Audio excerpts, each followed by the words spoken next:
but I haven't got anything yet, so we can't. We're here, aren't we? Jess has got my coffee. Yep, okay. We're ready to go. Pat's got my letters. Thank you, sir. He's going to be on the show in a few weeks. Travis has brought me the order. We're almost ready to go. This is terrific. We're still sitting up here. If the doorbell rings, thank you, Pat. Everyone runs for cover and, thank you, Travis, tries to stay as silent as possible so whoever it is on the porch thinks that no one's home. Thank you, Pat. Second letter tonight, thank you, Travis. Their dad, who took up with another woman after 8 weeks of my daughter's passing, is a horrible man. Thank you, gentlemen. Thank you, Pat. And the last letter tonight. This year we're having the American. Thank you, Travis. American presidential elections. We have the Australian federal elections, and in many states there will be state elections coming up. I've had a gutful. How much water can I drink? So have I. Thank you, Travis. All the panellists will be here very shortly. Don't go away. Sweet and sour starting now. Do you want to give me some more water, or is this enough? You reckon we've got enough now? Got a problem, big or small, would a miracle be nice? Our motley crew is back, churning out advice. You might even laugh a bit in the following half hour. Park your backside on the couch, cause baby it's time for Sweet and Sour. Right here on Sweet and Sour. Pour some sugar on there, baby. It's time for Sweet and Sour. How's about some chili? This is good evening, everyone. Welcome to Sweet and Sour. Lovely to have your company. Gary Mitchell with you for the next half hour. Terrific lot of panellists in tonight. First up, yeah. He just handed that to me. Dr. Dingle's in the studio. Hello, sir. It's always nice to be here, Gary. You are terrific to always have on the panel. I can't get you often enough, though, because you're always running around the country. We're stationary here now. We're going to hang around a lot more, so... You promised me that about 3 years ago, yeah, too. Well, and then I lied then, but it's okay. You've written another book. Yep.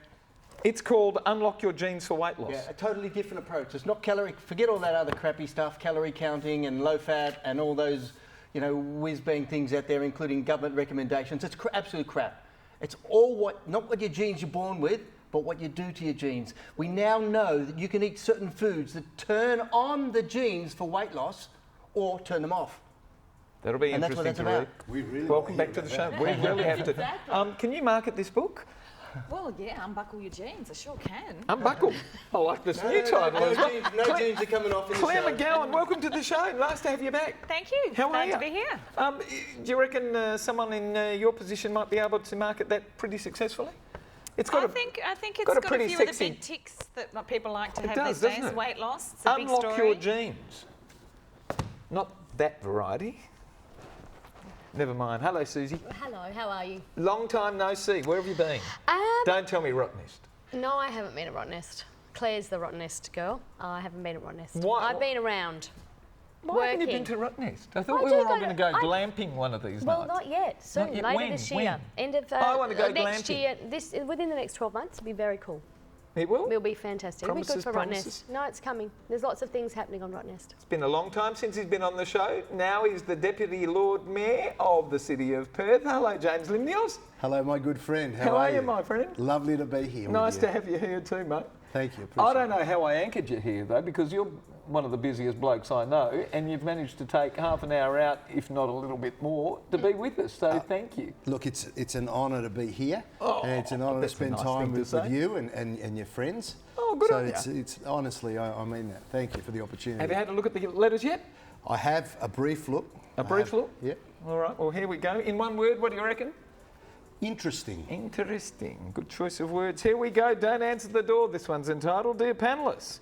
You know, when I was growing up, it was normal for friends and relations to pop in and visit at home. Mum always had things in the pantry that were especially for the visitors who would just pop in. The doorbell would ring and there would be a clamour of excitement that would have everybody running to answer the door. Do you guys all remember that? Absolutely. Yeah, me too. Now no one pops in. You're not allowed to, apparently. You have to call ahead, but no one's ever home. There's nothing extra in the pantry. If the doorbell rings, everyone runs for cover and tries to stay as silent as possible so whoever it is out on the porch thinks that we're not at home. We don't even have dinner parties anymore. We all eat out if we're getting together with friends. We've lost the easygoing Australian society that we all loved. Even the concept of mateship has disappeared because we don't go around on a Sunday to visit and have drinks with Tom, Dick or Harry anymore. My wife even said to me last week not to visit my brother unannounced because he and his family may have plans that I would have been disrupting. I want to know what's happened. I didn't notice when we changed, but we have. But why? Surely this isn't a good thing. Where else have the rules changed? We've lost mateship, we've lost visiting. What's next? Is it too late to get any of these treasures back? And it comes to us from Clary of Nollamara in WA. Susie, first up to you. Do you hide when the doorbell goes ding dong? Are you ever home for the doorbell to go ding dong? Yes, someone's Occasionally. home. Look, Clary, I agree, and it is such a. When I read this letter, it reminded me of how much I loved having friends over on the weekend, and how I used to do it so much, and now we just don't. And Why? I don't know. And I started to really think about it when I read the letter, and I think part of it is we're all very busy. Too busy. I think that a lot of those invitations would have been initiated when I was younger by the women, and they'd also let's get together, and a But lot the of women women are are too busy working. now, yeah. You're driving. Your kids are busy. There's all this stuff about kids. You're driving them everywhere, and I think a lot of us, particularly women and men, with working for the sandwich generation, we're not only looking after children, but we're also got business lives and professional lives, but we're also looking after our parents.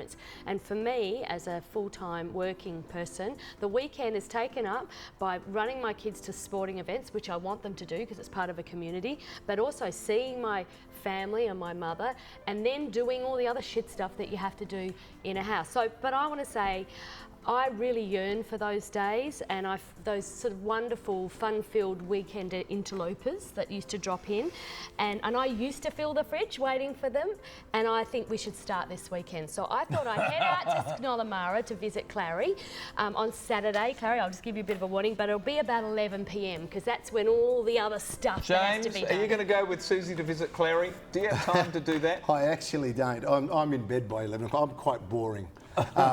But look, what I think is actually happening is we're all pretty much time poor, and there's a lot of pressure on us from technology, for the demands of family life and the overall demand of living today. And I remember these times clearly, and I also remember though my parents running the family business, and at 5 o'clock they would finish and work was over, and in the summertime we were at Cottesloe Beach until 8:30. Fantastic. With daylight saving that we don't have in WA anymore. Peter?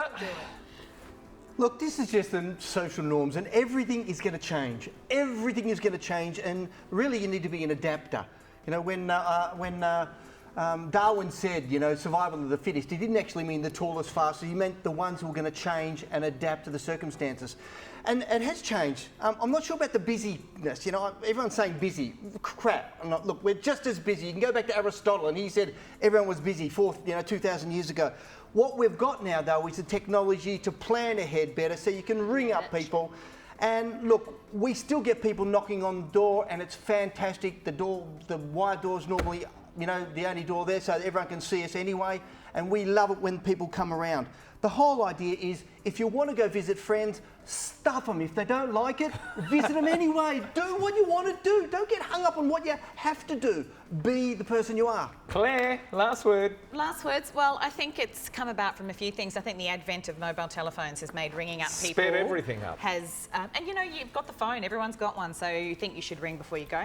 I think we also lost the ability to entertain each other when our restaurants got better. I mean, once upon a time, there weren't great restaurants and bars and cafes on every street They're better corner than to go entertaining to. at home now, that's right. That's right, but importantly, everything old is always new again, and It'll come back. the fashion of dinner parties is well the and truly trend. on the way back. So I wouldn't Great. worry about it, Clary. It's all coming good. When we come back, we're going to be talking about how to reconnect with family that you haven't seen for more than a decade. Don't go away, more of Sweet and Sour. That's a tough one.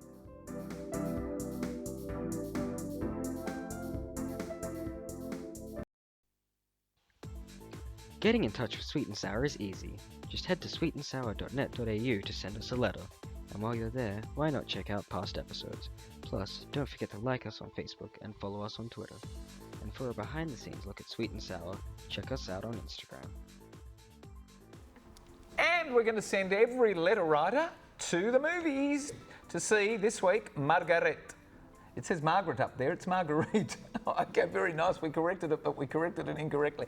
Never mind. Courtesy of Natalie Cameron and NRC Communications, Marguerite for all our letter writers.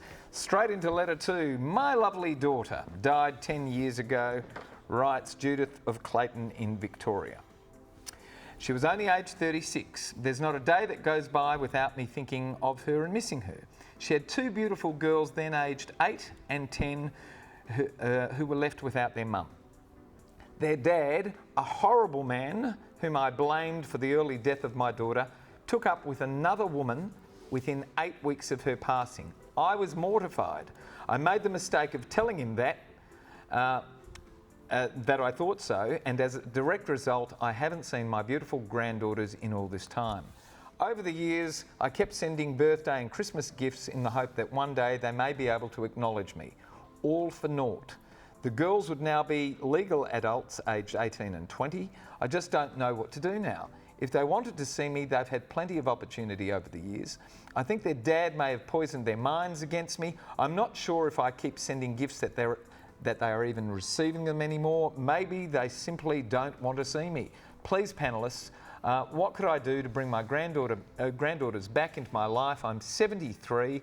I lost my husband more than 17 years ago, and I don't have any other family except those girls. As I said, Judith of Clayton in Victoria. Pete, very sad plight, this one. She wants to reconnect with her family. What does she do? Look, it is a sad one, and first of all, I really want to say sorry for the loss of your daughter, and also for the dislocation from your granddaughters and so on. How important that is.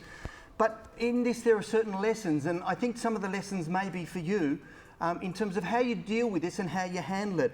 One of the first things is that that stands in my mind is how you've addressed this man, a horrible man. And unfortunately, most sons-in-laws will never meet the expectations of the mother-in-laws. They're horrible in the beginning, but they just get more horrible as they go on. And it's really about understanding that you help create this barrier that you need to. And okay, he found another person after 8 weeks. I've been in this situation, exactly the same. Walk in his footsteps and understand him rather than criticising him. And then there's your lesson. In terms of bridging it, yes, there's a great opportunity now. Social media, use it. Get on some mechanism to start talking. Social media. With them. Yeah, here's another lesson. Learn how to, whatever they are, Instagram and Facebook, so you can communicate with them. They want to contact you. It's inevitable. The bonds are there right from the start. So pick it up from now and change the way you think.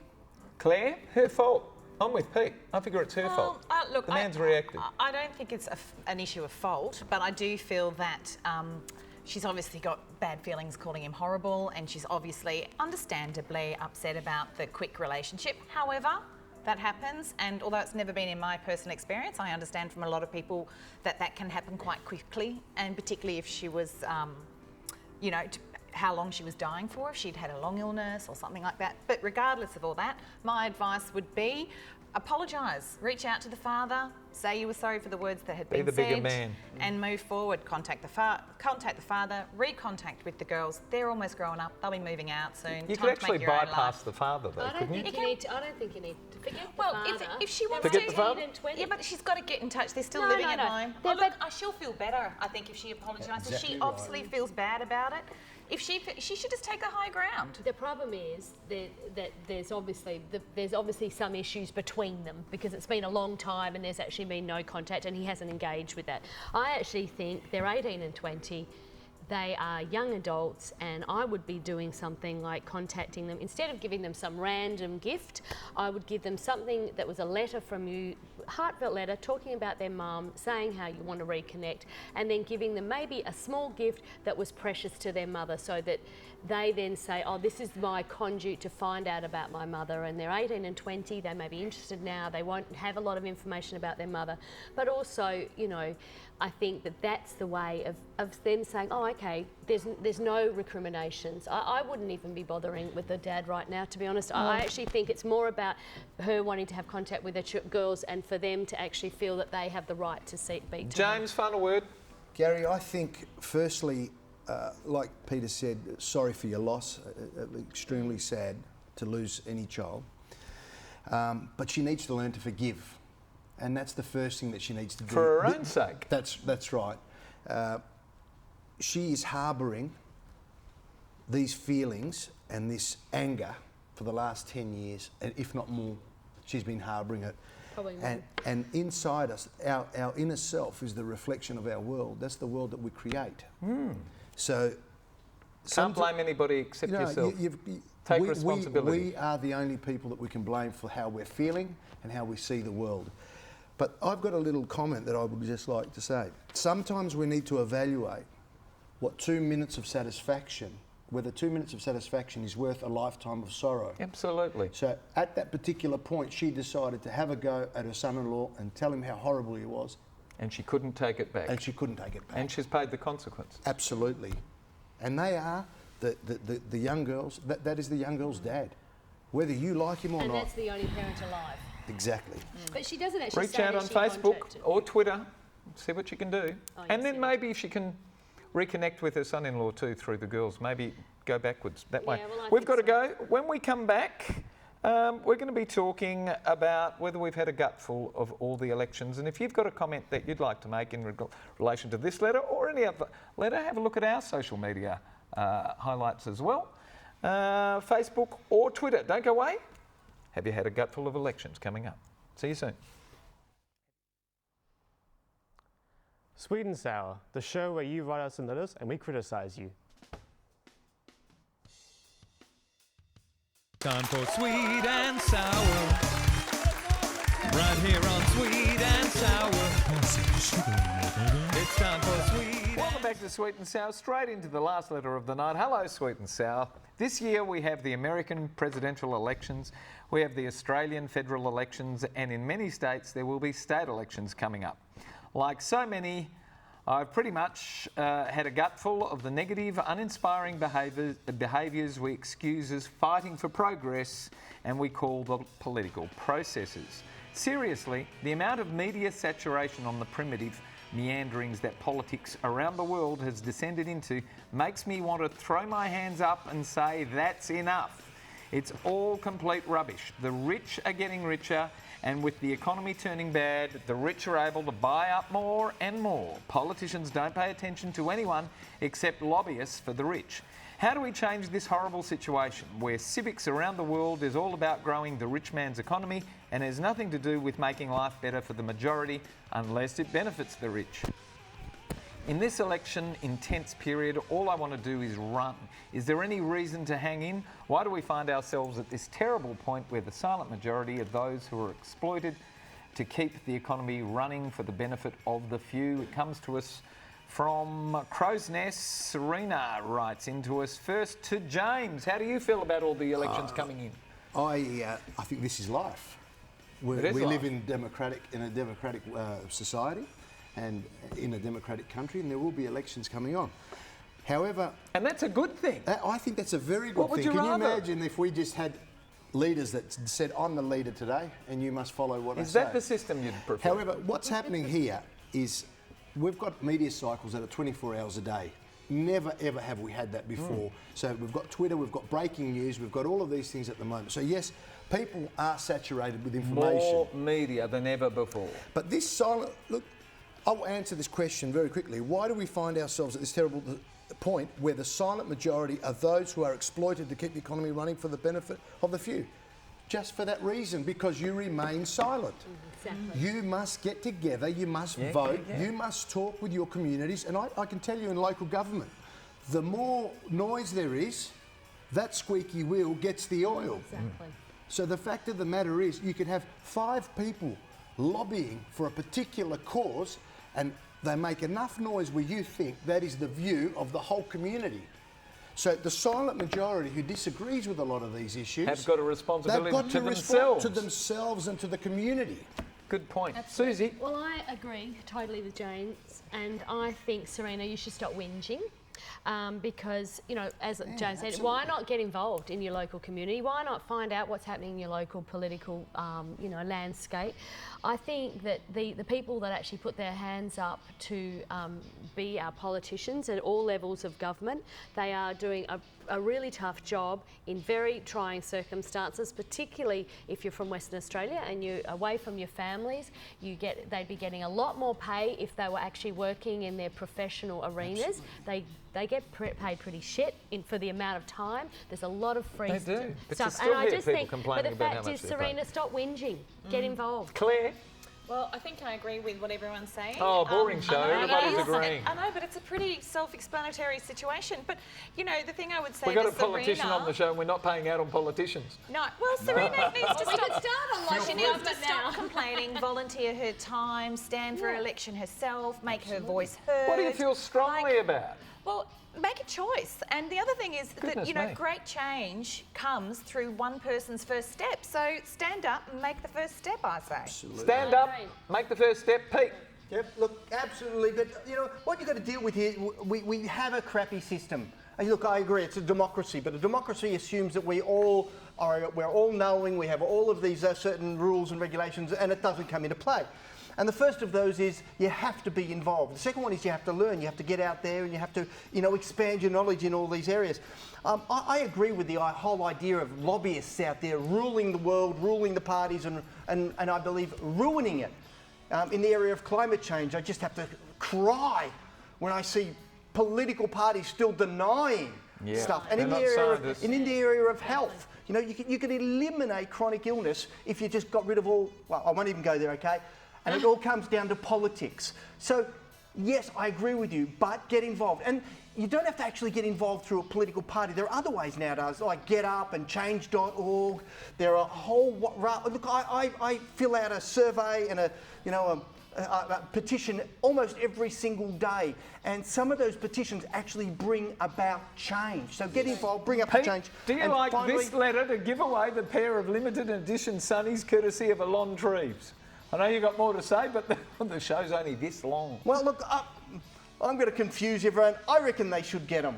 Oh! I've changed my vote. I've changed my vote. It's a democracy. That's a democracy. It's a democracy. Claire? No, I'm all for the dinner party gal. Dinner party, little one. Clary, because I'm visiting. Clary of Nollamara, James. No, this letter here is very important. Better That's get another tricky. person. Oh, I get the deciding vote. It comes to... You want to be a friend of ours? Letter number one, Clary's Nollamara. Postage is cheap.